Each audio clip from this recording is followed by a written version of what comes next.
Hey guys, welcome back to my channel. I am Becky, and today we are going to be doing a layout using a Chamel collection.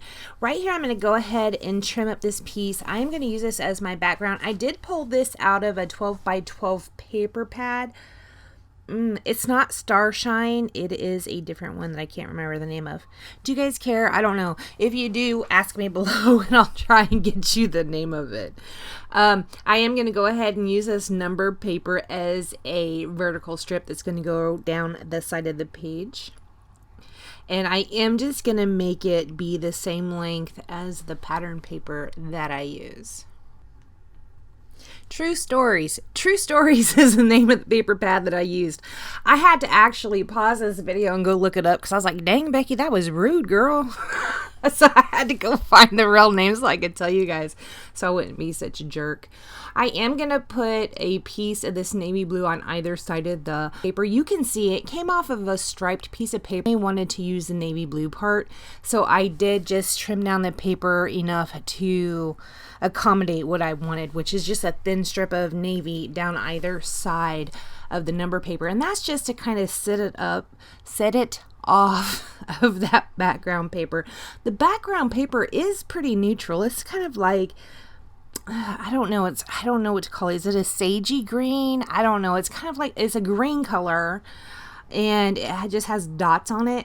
But I felt like if I put the paper, the number paper on there, it might kind of blend in a little bit. So I really wanted it to stand out. A lot of times I will back my different pattern papers with a colored cardstock or even a white cardstock to show some differentiation between them. But in this case, I just used a piece of pattern paper. Right there, you can see I pulled out these light bulbs, and they're sitting up at the top left-hand side of the screen. In this paper pack, there is a piece of paper that has these light bulbs on them, and I thought I might use them. They are going to go away. They are a cute element, though, and I did take the time to go ahead and fussy cut those out, but I will end up not using them on this one. I will probably use them in the future. Here I'm going to go ahead and do that same technique, although I am going to be using a navy paper with some gray dots on it. The navy paper with the dots, it looks very, very much like that background paper that I used, only it's navy, not green. The dots on the green paper are more of a cream, and the dots on that navy paper are gray. That's really the only difference. It's the exact same pattern. But again, I wanted to have that striped paper stand up a little bit off of that number paper and also off of the background. I just wanted you to be able to see the difference.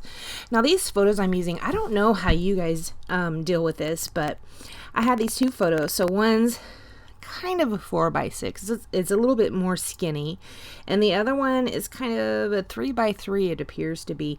It is hard for me to do portrait and landscape together. I am so much trying to get better at it, and if you guys know of someone to keep my eye out for that is like aces with mixing the orientation of their photos, you know, having a portrait and a landscape, you let me know, because I need to go check that person out. If that is their jam, I need to do that. That's one thing I really want to get better at.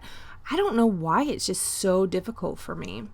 Okay, so I am going to go ahead and start pulling out some embellishments. I do pull out my little yellow embellishment box, and I have these little bits. They're like denim with yellow print on them. I got those in a Scraptastic club. Guys, I subscribed to Scraptastic, I think, in 2014 or maybe 2015. That was one of the very first things I got. That's how old those denim pieces are. I just looked up at the screen. There's one of them. I was going to say the other one's gone. It's not. It's hiding underneath that frame piece. That frame piece I pulled out that is yellow, I am going to use just the bottom bit of that.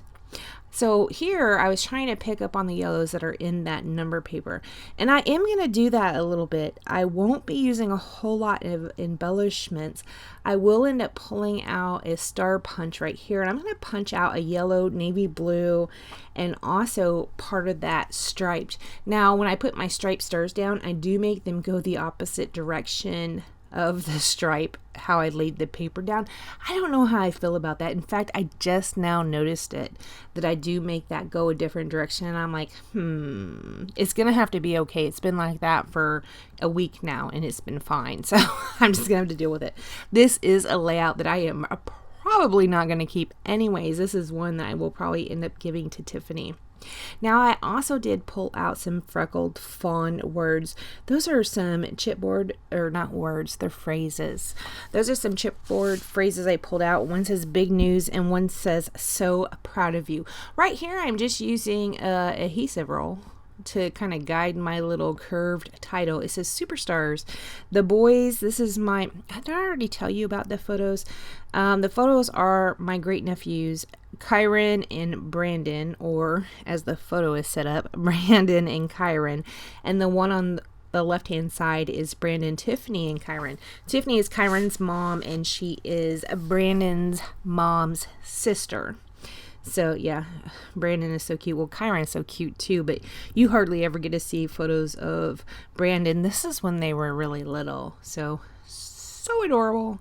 Yeah, they had won some medals for something. It looks like Brandon has one medal. It looks like Kyron has, like, I don't know, 3 or 4, which is not a surprise because he's a brain and also athletic. So he hits all the points. Probably got 10 medals around his neck. I don't know. Alright, so I am going to go ahead and commit to the placement of my stars. I do have the yellow, blue, and red up there at the top. And down at the bottom, I'm just going to put that blue one and also a red striped one. That yellow one that's sitting down there, it's going to go away. I go ahead and get my yellow in by way of a piece right there. It's kind of a label. And I'm going to go ahead and stick one of those freckled fawn phrase chipboard pieces on it. This is the one that says so proud of you.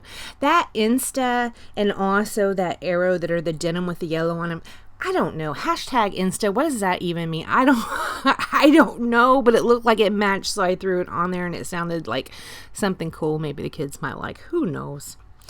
Alright guys, I want to thank you so much for joining me. Please look in the description box below to check out any handy links. Like, comment, and subscribe. See you next time. Bye guys.